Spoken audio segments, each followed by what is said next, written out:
Welcome to this episode of our recovery journey. Anxiety is a behavioral wellness issue, not a mental illness. In an online poll anxietycenter.com conducted in May 2014, 58% of respondents said that there was something wrong with people who had anxiety disorder and that anxiety disorder was associated with a negative stigma.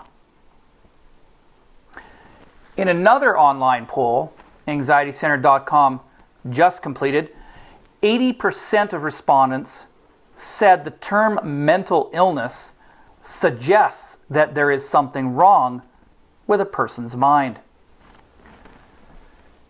Is it any wonder then that anxiety disorder is associated with a negative stigma?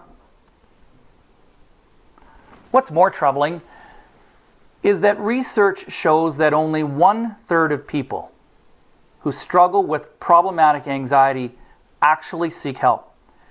And the biggest reason for not seeking help is the negative stigma attached to having a mental illness. Unfortunately, not seeking help often causes a lifetime of needless struggle. This is because problematic anxiety is seldom resolved on its own. Unless a person works persistently at overcoming problematic anxiety, she can struggle with it her entire life. People struggle not because problematic anxiety is a lifelong condition, but because we develop problematic anxiety for specific reasons.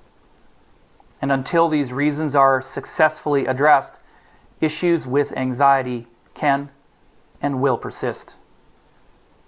Most people struggle with problematic anxiety because, first of all, they don't understand anxiety and how it can affect the body. Secondly, they don't seek professional help. And third, they don't make the necessary behavioral changes to overcome a struggle with problematic anxiety. Since problematic anxiety generally doesn't disappear on its own, and especially since problematic anxiety can be completely overcome with the right information, help, and support, we believe it's time to move anxiety out of the mental illness classification and into a more appropriate classification, which we call behavioral wellness.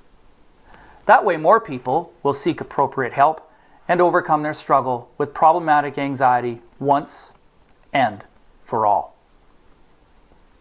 So why behavioral wellness and not mental illness? That's a good question. The term mental illness is historically rooted way back to the days when anxiety and other mental health issues was thought to have been caused by a disease with the brain similar to other bodily diseases such as heart disease and cancer. Attempts to treat anxiety date as far back as 5000 BCE. The concept of anxiety being a disease of the brain then goes a long way back. Even after all this time, the physical disease perception persists even today and is still strong with certain medical and mental health professionals. For example, in a recent radio interview, a representative for the Canadian Mental Health Association called anxiety disorder, and I quote, "a disease of the mind like any other medical disease." Of course, this is incorrect, as anxiety is no such thing. And this is just one example of many where the physical disease notion still persists even among mental health professionals who should know better. Today, however, we know much more about anxiety, its causes, and its treatment. Anxiety is no more a disease of the brain or mind than being angry or disappointed are. So, what causes anxiety? The term anxiety is defined as a feeling of worry, nervousness, and unease, typically about an imminent event or uncertain outcome. What causes worry, nervousness, and unease? The answer is apprehensive behavior. That's right. A style of behavior causes a feeling of worry, nervousness, and unease, and therefore anxiety. Worry can be defined as allowing one's mind to dwell on difficulty or troubles and imagining the future in its worst-case terms. On the other hand, behavior is defined as a way in which one thinks and acts, or how one conducts oneself.